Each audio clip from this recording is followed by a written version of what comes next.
Olá pessoal, estou aqui ao lado de Marcelo Montanini, nosso repórter de política, e com Ciro Gomes, pré-candidato a presidente pelo PDT nesse ano, para mais uma edição do No Cafezinho. E aí Marcelo, e aí Ciro, tudo bom? Tudo bem, Daniel, Marcelo, um prazer muito grande falar com vocês aqui nesse cafezinho gostoso de Pernambuco. Obrigado, Ciro, por nos receber. E eu queria saber, é a segunda vez que o senhor vem a Pernambuco em menos de 6 meses e desta vez saiu com a sinalização mais clara de apoio? Às vezes o jornalismo, que tem na sua arte antecipar para os leitores, para os telespectadores o balé da política, não consegue entender nossos tempos. Os nossos tempos, eles são complexos. É difícil mesmo entender, é difícil. Porque, repare, nessas eleições nós temos a questão da sucessão nacional, temos a sucessão dos governadores e 2/3 do Senado. Então, para você compatibilizar isso num ambiente de 35 partidos políticos, com situações as mais peculiares, nem sempre a guia é a coerência olhando para o passado. E a gente precisa ter tato e habilidade e delicadeza. Então, repare o PSB que eu cobiço com muita fraternidade, Por quê? Porque eu quero criar um núcleo da esquerda democrática que está protegida dos escândalos e para poder dar ao povo brasileiro, especialmente depois do que aconteceu com a tragédia, do meu ponto de vista, que aconteceu com o PT e com o Lula especialmente, a nossa responsabilidade cresceu muito. Porque nós estamos manejando aí a ameaça de um surto fascista, de um surto militarista, de um surto extremista no país, que é tudo que nós não podemos suportar no meio de uma crise econômica, social, institucional, política, talvez a mais grave da história do Brasil, com a experiência que eu tenho. E aí o PSB, para mim, é chave nessa construção do que eu chamo de hegemonia moral e intelectual de um projeto nacional de desenvolvimento. Porém, repare, em Pernambuco, o PSB está dialogando centralmente com o PT, o que é normal. E em São Paulo, o PSB está dialogando com o PSDB, o que também é compreensível à luz da realidade de São Paulo. Agora, durma com um barulho desse, Então, o que é que eu tenho que fazer? Mostrar todo dia com humildade que eu quero muito isso, compreender as complexidades locais, como eu compreendo com o meu coração, e pedir a Deus que as coisas deem certo. É o que me resta fazer nesse instante. Agora, a vinda a Pernambuco também tem a ver com a questão estratégica da aliança, porque assim, ainda é uma ala que tem bastante peso no partido, Uma ala que... E imagino eu que um aceno interno de Paulo Câmara, de Geraldo Júlio, para dentro do PSB, traria uma certa... Carlos Siqueira, presidente nacional de Pernambuco. E que tem até uma certa inclinação pelo senhor também. Homem de confiança do Dr. Miguel Arraes, homem de confiança de Eduardo Campos, meus velhos e queridos amigos. Uma inclinação interna desse grupo ajudaria bastante nesse processo. Nossa Senhora, por isso que eu presto as devidas homenagens. Mas não é só isso, não. Nós estamos preocupados com a sorte de Pernambuco. Então, repare, às vezes a gente não vê bem, não dá o devido valor, mas são poucos os estados brasileiros que nessa crise monstruosa estão mantendo suas contas em dia, arrumada. Isso não é suficiente para o povo, mas se você olhar o que está acontecendo no Rio Grande do Norte, por exemplo, que é muito pertinho daqui, o mesmo céu, o mesmo chão, como eu disse ontem para você, o mesmo povo, aqui paga as contas e o Rio Grande do Norte está atrasado 3 meses, está atrasando os funcionários. Então nós temos uma preocupação com Pernambuco e temos uma preocupação com o Brasil que passa por Pernambuco, como é da tradição brasileira. Você sentiu que dessa vez teve algo de diferente na postura do governador Paulo Câmara? Porque pelo menos eu, de acordo com a matéria do nosso Marcelo Montanini aí, senti que o aceno foi um pouco maior. Ele, inclusive, quando se referiu à figura do ex-presidente Lula, como sempre, ele fez questão de enaltecer o seu legado e tal, mas a gente precisa ver o que é melhor para o Brasil. Acha que isso foi um sinal de que a coisa pode, de fato, avançar agora nessa...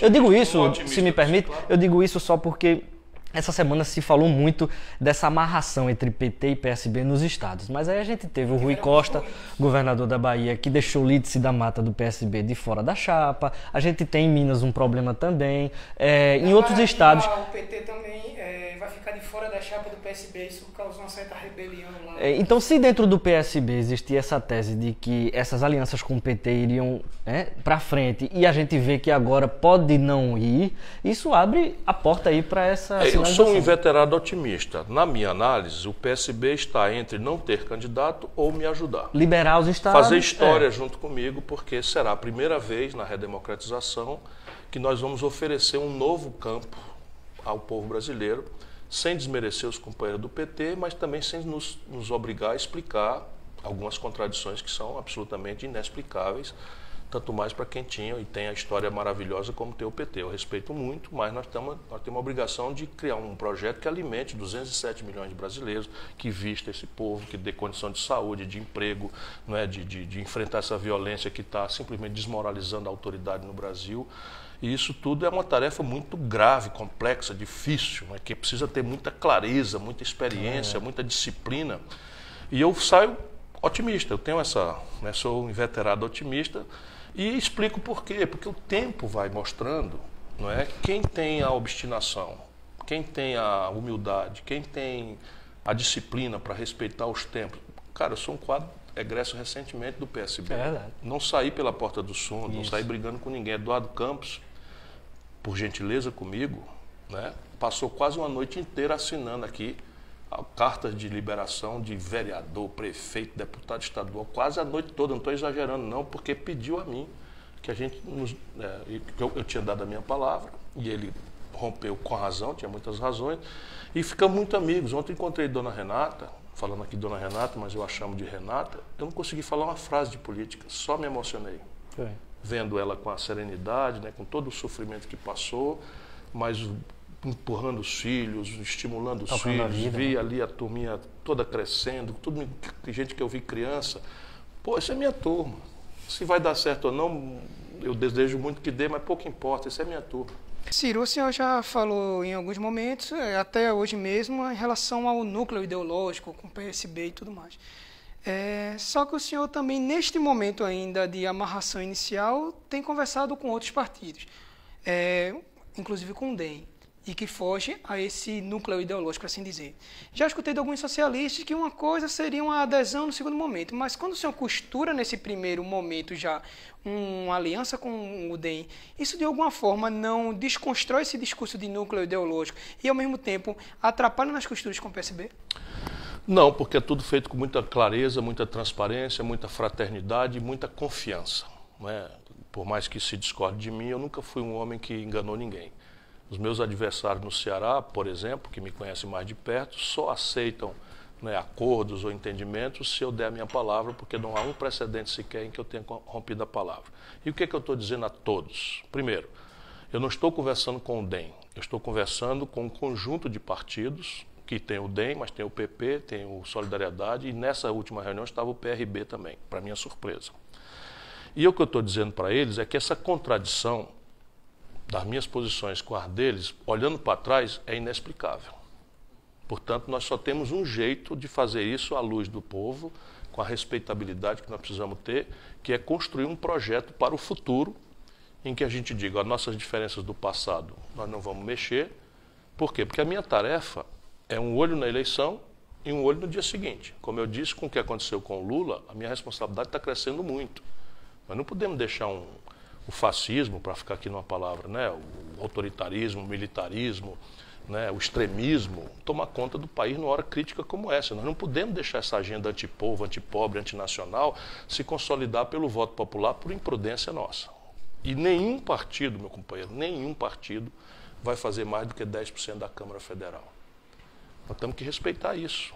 Melhor seria se melhor fosse. Se o povo votasse em um candidato, desse aí logo a vitória no primeiro turno, desse aí numa maioria de 3/5 para fazer as reformas sem precisar compor. Entretanto, o nosso povo vai votar de um jeito, pela nossa experiência, em que o maior partido, que será o meu, provavelmente se eu tiver a chance de ganhar a eleição, tem um arrasto aí, né, vai fazer 60 deputados em 513. E nada do que eu estou propondo se consegue fazer para o povo com 60 em 513. Portanto, humildade, paciência e muita transparência. Fazer todo o jogo na cara da sociedade, explicar com humildade essas contradições e pedir que se compreenda a necessidade de diálogo com forças diferentes. Nesse momento, esta frente tem o Rodrigo Maia como candidato. E eu, portanto, eu não posso adiantar o jogo. Eu estou muito mais olhando para o diálogo depois da eleição e não estou contando com eles para a eleição. Meu foco é o PSB. Né? Isso combinado com eles e com o PSB. Uhum. Muito se fala também a expectativa muito grande com relação a essa eleição.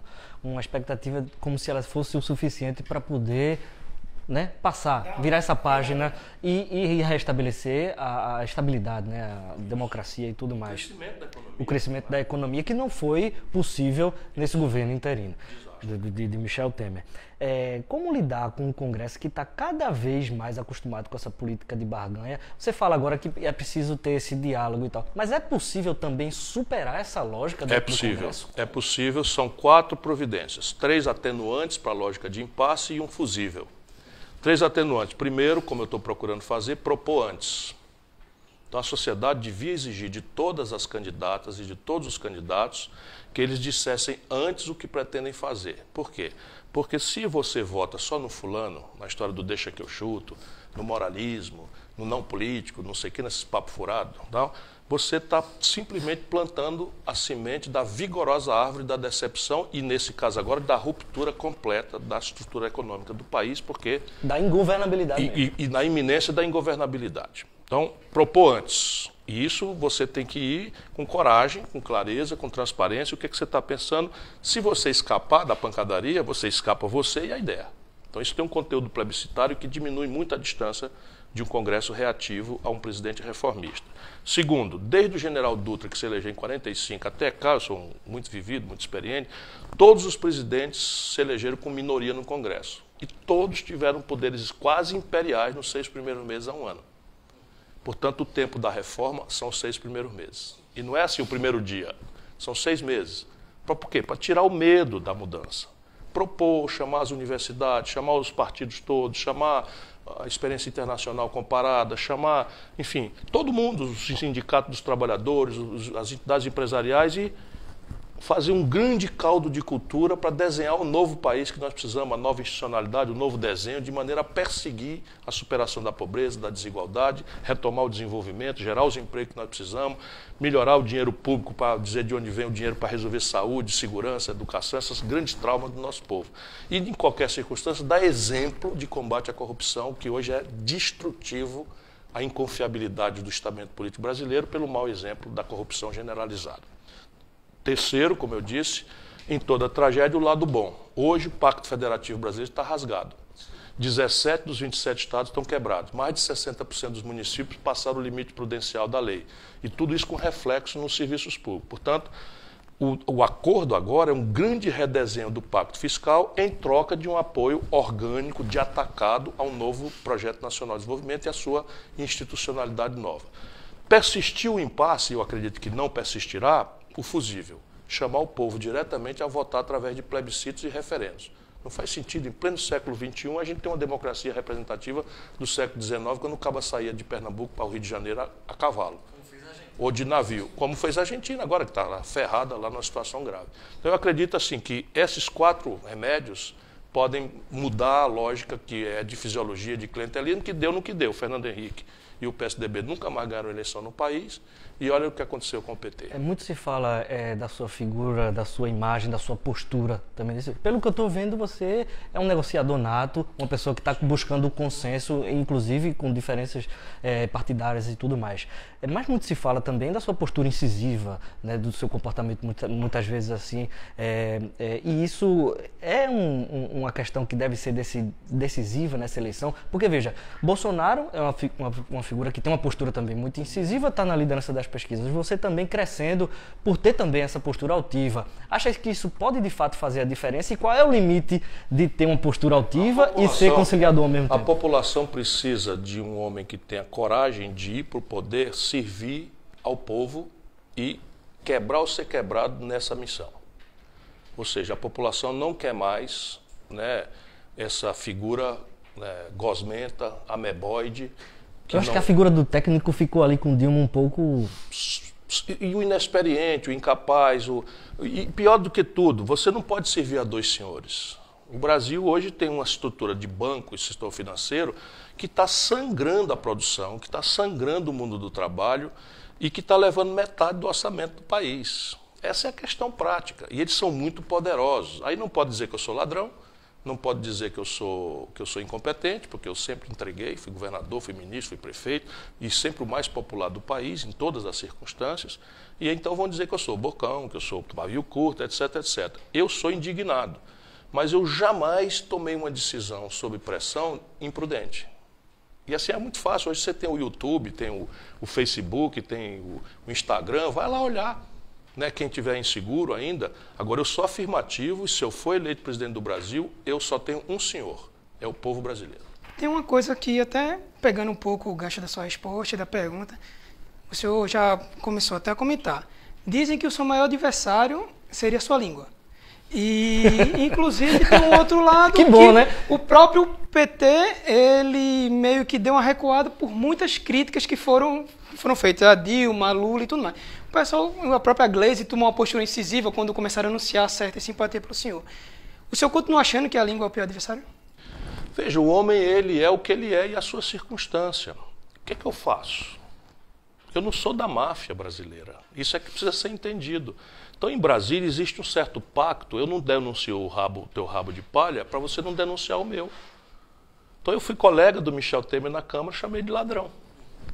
Fui colega do Eduardo Cunha, chamei de ladrão.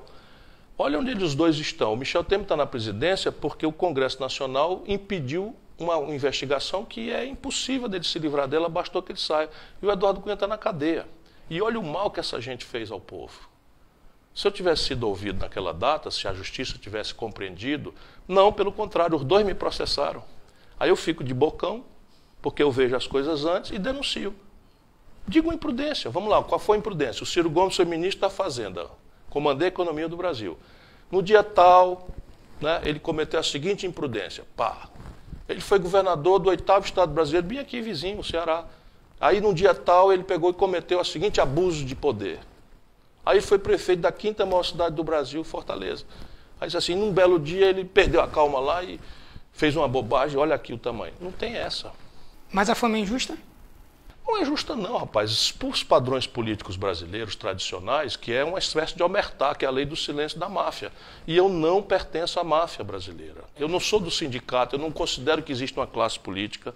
Eu não quero saber da política como meio de vida. Com 36 anos, ex-governador, ex-ministro da Fazenda, ex-prefeito de Fortaleza, 2 vezes deputado mais popular e tal, resolvi parar e fui para a universidade nos Estados Unidos. Agora eu tinha decidido parar. Preparei uma nova geração que está batendo um bolão, né, lá no Ceará, Roberto Cláudio, que é o prefeito, Camilo Santana, Cid Gomes, enfim, um monte de gente boa. Resolvi, aos 57 anos de idade, pela primeira vez ganhar dinheiro. Aí fui contratado por uma companhia siderúrgica nacional, fui ser presidente da Transnordestina. Na hora que eu saí, a Transnordestina estava avançando 1 quilômetro por dia. 5 mil pessoas trabalhando. Então eu tenho uma vida de sucesso pessoal, familiar, uma vida de amor, de grandes companheiros, enfim, sou um cara realizado. A política, para mim, é uma paixão derivada da minha compaixão pelos mais pobres, que é a minha razão de ser. Para finalizar a entrevista, eu queria que você comentasse, a gente teve essa semana a entrevista com Manuela Dávila no Roda Viva, e você chegou, inclusive, a fazer uma defesa a ela, justamente pela postura de alguns entrevistadores você lá. Botar um energúmeno, sabe o que é essa palavra? Essa palavra antiga. Você botar um imbecil, lá vai a minha palavra, botar um imbecil, coordenador da campanha do Bolsonaro, numa bancada de pseudo-jornalistas, o cara insultar, 62 vezes interrompendo uma moça que tem uma história já, foi minha colega deputada federal, é brilhante. É brilhante. Eu disse para ela, você só tem um defeito, é jovem demais, nada que o tempo não resolva, não é? Porque o tempo vai passar para ela. Mas, porra, eu fiquei indignado com aquilo. E eu acho que parte é machismo, mas parte eu acho que é essa coisa da tal educação. Você não tem que ser educado com um fascista. Essa lição está dada. Lá atrás, o Xoxo era chamado de bocão, E a turma vai para todos de esquentado, porque viu primeiro que o Hitler era a tragédia que acabou matando 40 milhões de pessoas. Foram até para um evento nos Estados Unidos lhe importunar lá. Aquele cara do... E eu encaro. Entendeu? Eu encaro. Lá no Roda Viva eu já fui. Começou a interromper, não me interrompa. Interrompeu, então falha aí. Acabou de falar, agora eu vou falar aquilo que eu estava falando. Agora em Minas Gerais. Eu chego lá, me chamam para um debate de 20 minutos. A minha fala de 20 minutos. Os prefeitos são a parte mais ferrada do processo político, estão quebrados da Silva. Nós precisamos resolver o problema interativamente com eles. Aí chega lá, o senhor tem 5 minutos. Olha só, meu irmão, vocês não deviam, nós somos políticos, não deviam cair nesse tempo de Globo, né? Falar 5 minutos. O que é que eu vou dizer de série em 5 minutos? Mas tudo bem, pá. E aí aqui os impostos não podem ser contribuições que não são partilhadas. Aí o cara fala em cima de mim. Digo, deixa eu só terminar uma frase. Não, tá bom. Vou ficar brigando por um minuto, não vou fazer isso. Eu sentei. Aí, inacreditavelmente, o cara diz assim, e qual é a sua proposta para a questão dos impostos que não são partilhados, das contribuições? Meu irmão, peraí um pouquinho, isso é deboche. Eu estava falando isso, você me interrompeu e agora me pergunta a mesma coisa. Você não está nem sequer ouvindo o que eu estou falando. Isso não é sério. E vai lá da turminha do Bolsonaro. Cadê teu candidato, cara? Percebe? Eu sou uma pessoa do povo, eu tenho compostura. Pois é, cadê teu candidato? Um cara que simplesmente não quer aparecer nos debates. Muito bonito papel, a maior democracia eleitoral do mundo, porque o voto é obrigatório, um candidato que nunca deu um dia de serviço na cidade dele, nunca deu um dia de serviço no estado dele, é ligado a tudo que mais podre há na política brasileira, que é o PMDB do Rio de Janeiro, a quem ele chamou o Eduardo Cunha de herói, homenageou um torturador. O Brilhante Ustra pegava crianças, esse coronel, esse filho da puta, né, porque não há como chamar de outro jeito, um coronel covarde pegava uma criança, vocês me desculpem aí, mas assim, eu fico indignado. Pegava uma criança e começava a torturar o pai ou a mãe, mulher, com a criança vendo. Aí o Bolsonaro, pela memória do coronel Brilhante Ustra, vá se ferrar, vou pegar você, Bolsonaro. Vou pegar você, vou tirar sua máscara na frente do povo brasileiro. Tá certo. É isso aí, pessoal. Muito obrigado pela entrevista, Ciro Gomes, Marcelo, muito obrigado pela entrevista também. E estamos encerrando agora mais uma edição do No Cafezinho. Até a próxima.